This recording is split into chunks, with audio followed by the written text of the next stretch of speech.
It's another dreary, dark, gloomy day in Gotham City. I haven't seen the sun in weeks, or at least it feels that way. With or without the sun, though, it's always a golden day here with Pittsburgh Sports Live when it's a new episode of Mic Drop, and it is. Here's a new episode of Mic Drop on Pittsburgh Sports Live, coming at you from the Beaver County Auto studios, up above Market Square here in downtown Pittsburgh. I am your host, Mike Asti, and for this gold quality edition of Mic Drop, with or without the sun's cooperation, I'm here to tell you why Ben Roethlisberger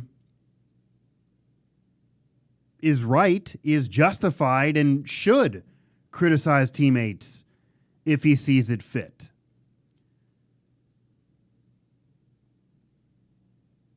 Now, the Steelers are coming off of a loss, a pretty miserable one at that, where mistakes and turnovers, a James Conner fumble, and that's certainly now a concern after coming up small against Jacksonville late in the game, which could have been a winner. Steelers were able to overtake that for him and guide the team to a victory to kind of save him, but then laying the egg against Denver. Ben's interception late in the game, Grimble's fumble near the end zone that ended up being a touchback that Tomlin spoke about mightily whenever he had an opportunity, even when the question wasn't brought up at his press conference this week. And then just a myriad of mistakes to allow Denver, an average team, to beat the Steelers.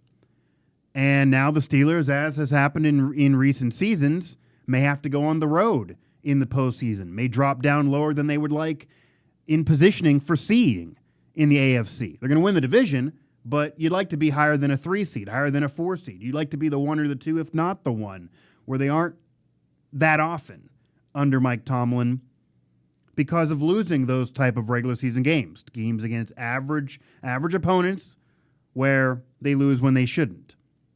That was one of those against Denver. And now it makes this Charger game almost a must-win, or they would drop even below them for playoff positioning. They're now looking up at the Chiefs and Patriots and may have to go on the road for an AFC Championship game if they even get there yet again, and especially if it's New England. The history certainly hasn't been kind. But none of that really is the conversation around the Pittsburgh Steelers this week. Sure, it's brought up and it's a criticism, but when all of that's going on, unlike the week before where they somehow run out of the game against Jacksonville and get a win despite some poor play and mistakes, all that doesn't happen against the Broncos and they lose. And maybe they get some humble pie, but that's where the criticism you'd figure would be. Kind of some concern about where they would be for the playoffs based on that loss. No. It's about the drama around the Pittsburgh Steelers. It almost always is. It really almost always is. And I don't know if he does this intentionally or not, or what's the deal, but Ben Roethlisberger brings this drama forth and maybe gets it away from the overall team being criticized. I don't know, but this is a Ben Roethlisberger-fueled drama.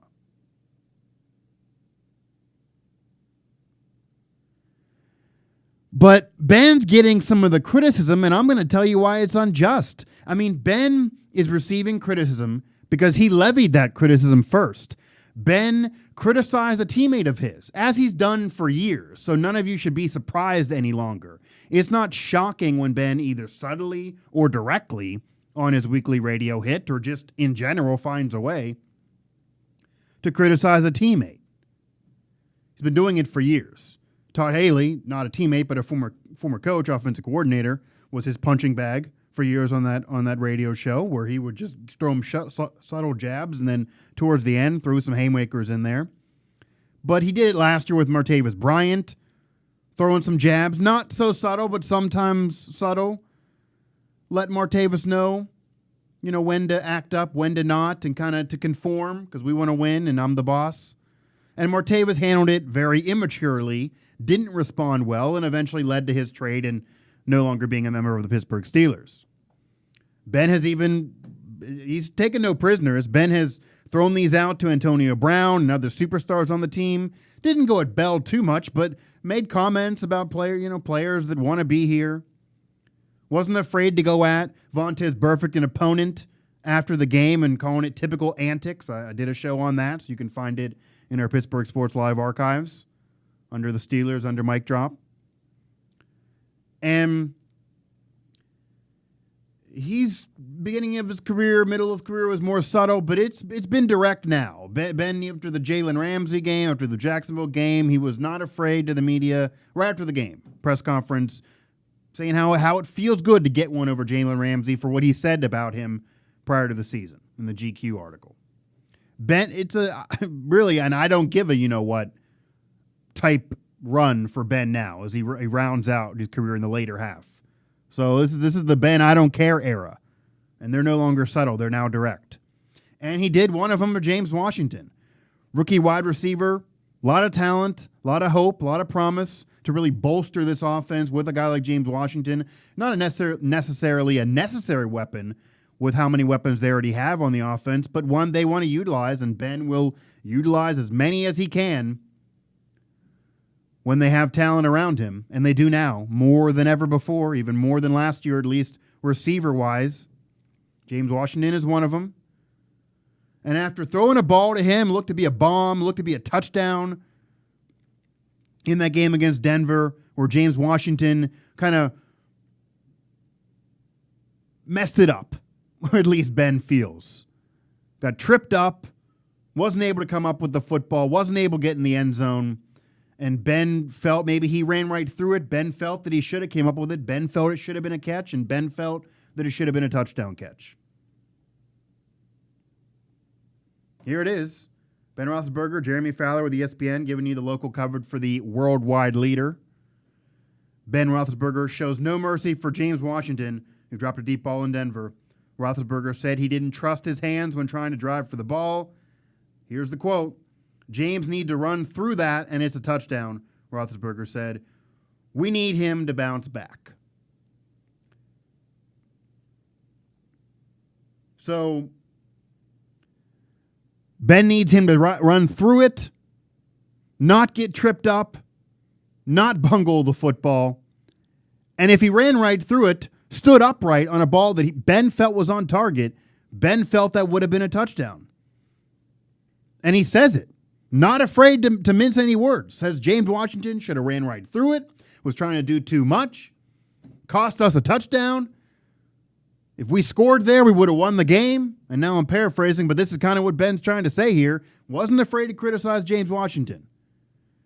Didn't haul in that touchdown. The Steelers didn't score off that play. That's one they should have had back. James Washington should have ran right through it. Should have came up with the grab. If he did it upright, and if he timed it properly and didn't get tripped up, would have been a touchdown. That's according to Ben Roethlisberger. Not afraid to criticize a young teammate. As I reconfigure there with the iPad. Getting as heated almost as Ben did with the comments at James Washington. A young receiver who doesn't know his quarterback that well is certainly trying hard and is trying to fit himself and roll into this team, that an offense that prior to the game was clicking all cylinders, but certainly laid some points and touchdowns on the field in that loss to Denver. Besides the turnovers, they could have scored more. But many are out there now saying, whether it be fans and media, that Ben shouldn't be criticizing teammates this way. He shouldn't be talking so open, even if it's evident, even if James Washington should have came up with the touchdown grab, even if he should have ran through it and got into the end zone. The quarterback, the teammate of his, shouldn't be saying this. Instead, he should be wrapping his arms around him, slapping him on the behind, saying, hey, it's all right, man. We're going to get him next time. Hug him. Be his friend in this moment. Kind of coddle him in a way. Well, there's way too much coddling going on in this world, but this is certainly not in a moment where there needs to be coddling. There's too much coddling out there, and there's no coddling that needs to be going on, and no wrong that needs to be there. There's no criticism that needs to be there on Ben for this lack of coddling. You don't need coddling here. Ben, a veteran in this league, a future Hall of Famer, as everybody feels now, rightfully so. Look at the numbers for his career. Look at the accomplishments. Look at where he is in the rankings of all-time quarterbacks now. Been with the Pittsburgh Steelers his entire career, 15-plus year career. with the Steelers, drafted there, won championships there, led the team to much success, faced some downfall there, but also some triumph, individual numbers, team accolades, team losses, individual failures, drama on and on the field. Ben's done it all here in Pittsburgh. And his teammates all know that, certainly the elder statesman of this locker room. And he's earned the right to criticize teammates if he sees fit. He's a leader. He's a captain of this team. And if he needs to criticize, if he needs to be vocal about somebody, especially a young player that maybe needs his ego checked, what he was trying to do with Martavis Bryant, even though Martavis Bryant's immaturity really was evident, and that's part of why he's no longer on the Steelers. Didn't want to be there, and Ben called him out, and Ben wasn't afraid to criticize. He handled it poorly, and he's gone. But even with AB, Ben's not afraid. Antonio Brown's on a pace to maybe be the greatest wide receiver ever. Certainly an elite wide receiver right now, one of the best in the league. And not afraid to call him out when need be. And no one's going to really say anything to Ben in that locker room. He's the one guy that can. It's not that everyone should be coddled and Ben shouldn't say anything to teammates. If somebody needs criticized or somebody did come up with a drop that loses them a game, or somebody does fumble and lose them a game, or somebody does make a mistake that's warranting to be criticized, everybody knows. It's evident. It's not like you need to say something didn't happen that did or protect somebody. They're all professionals. This isn't college anymore. This isn't high school. They're professionals. They're making a lot of money. Even rookies, they're still making a decent amount of money, more than you and I. They're professionals, and this is their craft, and they know when they mess up more than anybody else. But if anybody in that locker room is going to criticize somebody and say they need to be better here, they need to be better there, they messed up, that was a problem, or even they're acting a fool off the field, now it's seeping in Antonio Brown and Martavis Bryant's case, it's Ben Roethlisberger to be able to say it. Ben's the Hall of Famer. Ben's the veteran. Ben's the elder statesman that's been there longer than anybody, and Ben's the player that nobody's going to say anything to. Ben's not going anywhere until he wants to be gone, and when he retires, they're not going to bench Ben, even though some of you, as I roll my eyes, want that to happen when he makes mistakes. Ben's actually overall in the midst of one of the better years of his career up until the interceptions and turnovers of a few weeks ago. And regardless, look at the careers, look at the body of work. They're going to respect Ben more than maybe anybody else in that locker room, even more than AB right now. But just as I'm saying it, that Ben has the clout, that Ben is the veteran, that somebody needs to criticize these young, sometimes ego trip diva wide receivers. And if anybody's going to criticize somebody, it is Ben, and he doesn't need to take every single opportunity, but certainly can pick his spots as long as he doesn't abuse the power that he feels he doesn't abuse. But we don't need to coddle. Every now and then these guys need criticized, especially when it's so evident. And Ben is the guy to do it if anybody. He's the captain. He's the quarterback. He's the Hall of Famer. He's the veteran. He's the elder statesman in that locker room. I say it. So does James Washington. There are the words. This is Pro Football Talk. James Washington, as captain, Roethlisberger can say what he wants. And you look closer. Ben even agrees that Ben told the media, I've earned the right to be able to do that with as long as I've been here. More James Washington. With him being the captain of this team, he has freedom of speech, as we all do. Washington telling the Pittsburgh Post-Gazette there, who gets the quote for Pro Football Talk.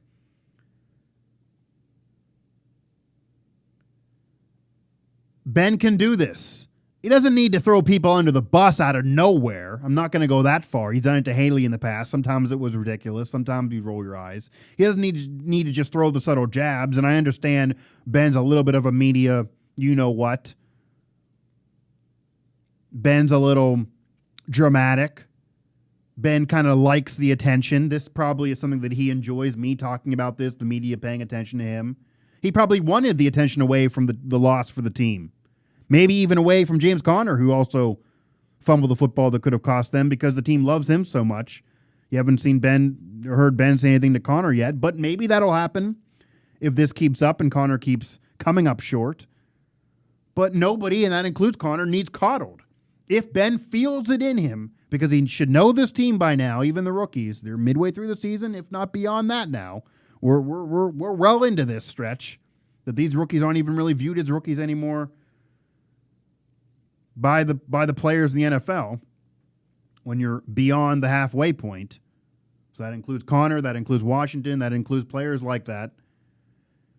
That Ben, you'd figure, wouldn't, so do everyone else, know who needs Connor maybe if somebody does, even though nobody should as a pro. You're never going to really hear that excuse. But maybe sometimes you need to pull somebody aside. Maybe other times you need to actually call them out in the media, and that can be fine. And I'm going to trust Ben knows these players, knows this locker room, has the pulse on it, knows he's not trying to implode anything even though he wants drama, and knows who he can say things to, and they're going to handle it fine. And we have proof now because Ben Roethlisberger calls out James Washington. Here's what he said again. James needs to run right through that, and it's a touchdown. We need him to bounce back. We need him to bounce back. So Ben isn't saying that's a good game from James Washington. He needs better. He needs him to bounce back. He even went further. I don't have it up there, but we need him to make those plays. If he can't make those plays, we can't have him on the field. Again, to paraphrase what Ben was saying. And what the Post-Gazette was able to grab there and what Jeremy Fowler grabbed and the Pro Football Talk grabbed. And it's all over now.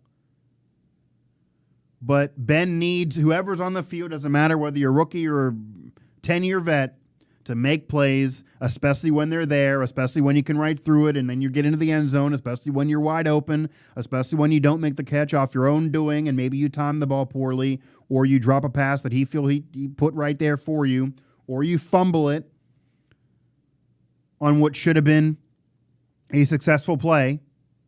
Any of those options, and they've all happened in the last couple weeks. And some have happened even with Ben. But Ben's the leader. He's the veteran. He's a Hall of Famer. He's not going anywhere. He has the most clout in that locker room. He's going to say what needs to be said, and I'm not going to apologize for him. He won't apologize for himself. He has the right. And sometimes, and this is one maybe, because of how James Washington handled it, he showed he handled it maturely, better than Martavis Bryant did. He wants to get better. He wants his quarterback to think he's going to get better, and he realizes he made a mistake there, and he needs to make that play. So he's not denying anything. He's being mature about it. He handled it well, and he's trying to not make it more of a drama than it was because some of the media and some of the fans kind of flamed the flyer off of Ben. Washington wants to calm it down. That's a player you want on your team, honestly. A player that has talent, that when he makes mistakes, owns it, that doesn't want drama, understands the hierarchy of the team when there's a 15-year Hall of Fame veteran on that team, and is just trying to get better. Ben knows he needs to get better. He knows he needs to get better. And I don't think next time if the same thing happens, will Ben blast him again on the radio. Maybe then he will pull him aside and put his arm around him. But also if it happens too much more often, he won't be on the field or Ben won't look to him for those big plays on the field if he is there. Because Ben's going to get the keys to this team, and he's going to be able to make these decisions whether they like it or not. He's the Hall of Famer there. And Washington handled it well. But that doesn't need to be any criticism towards Big Ben. Just does not need to be. He's a Hall of Famer. He's a veteran. He's been there 15 years. He's the elder statesman of the team. You can't coddle everybody. There's too much of that in the world today. And if he feels that somebody can handle being criticized or somebody needs to be criticized and he's not afraid to throw a subtle jab or even a direct jab at them, I'm going to trust his judgment to make that call in that locker room, to have the pulse of knowing which player to deal with which way, and that he has the clout to handle it. Because if anybody's going to do it, and you don't want to hear your coach necessarily throwing people under the bus or criticizing people, we got to go to the press conference every week. Tomlin's very diplomatic. But a coach is going to be that. Unless maybe you're Bill Belichick. But the quarterback doesn't have to be. Tom Brady sometimes isn't afraid to talk about teammates or even yell at them on the field. When do you hear about that? So Ben receiving so much criticism for criticizing a teammate. First of all, he's been doing it for years. Maybe he shouldn't have done it as much in the early goings of his career. Maybe he shouldn't have done it in the middle of his career. Maybe some of those subtle comments were annoying because they were so passive-aggressive, and I don't like passive-aggressiveness either. But nowadays, he knows his standing. He knows he's a Hall of Famer. He knows his clout on that team, and he's not afraid to be direct with it. So if he's going to be direct and he knows he can pick his spots well and knows his clout, I have no problem with him criticizing teammates when it's deserved. Again, as long as he doesn't abuse the power, which he feels he's not. This time, it was deserved. James Washington admits that and has handled it well. And so far, maybe this will just fuel more for James Washington to get better. Because plays like that could have been touchdowns and should have been touchdowns, that Ben said, could have won that game against the Broncos despite all the other issues. And they've been discussed, and people can go into those, Grimble namely. Nobody was afraid to protect him either. Tomlin actually, even out of nowhere, threw some jabs at him. And again, Tomlin's usually diplomatic, but Ben said the same thing. It got to be results, not excuses. I understand maybe what you're trying to do, but you got to get in the end zone. You can't fumble right before. You can't have touchbacks. You can't turn over the football when it should be 7 points for us. There's too many people in this world being coddled. You don't need weapons for the Steelers. You don't need receivers for the Steelers. You don't need any member of the Pittsburgh Steelers. You don't need professional football players who are pros making a lot of money to be coddled. And the Hall of Fame quarterback is somebody that does not have to coddle them. So I think the criticism on Ben is a bit ridiculous for the fact that he just happened to criticize a teammate. He's been doing it forever. It's justified here. He knows how to handle his players, and he's the leader. If he can't do it, who else can? And if we in the media can criticize these players, even though we're not in that locker room, it's what Pouncey said, then you don't want to hear it all the time. You don't want to have anyone throwing anyone under the bus out of nowhere, which Brett Favre was famous for throughout his career. But if it's justified, if it makes sense, if you know the player you're doing it for, and if it is somebody with clout, so it's not just a rookie criticizing the Hall of Famer, it's not the flip. If James Washington criticized Ben's interception, that wouldn't be accepted in that locker room. Ben knows he messed up. He's taken it himself and said that himself, blaming himself for the loss because of that late game interception. But a young player a year or two in the league is not going to criticize a 15-year Hall of Famer. That's not going to work. That's going to be seen as disrespectful. But it's not when it's the Hall of Famer criticizing the rookie. Then it's leadership. And it actually has worked in this case. And as long as Washington doesn't make more out of it, as long as Washington knows his role, shuts his mouth, takes a page out of the Rock's book, and maybe he'll now be striving to get better because the quarterback's not throwing him the ball if he makes those errors again. So, just a fact.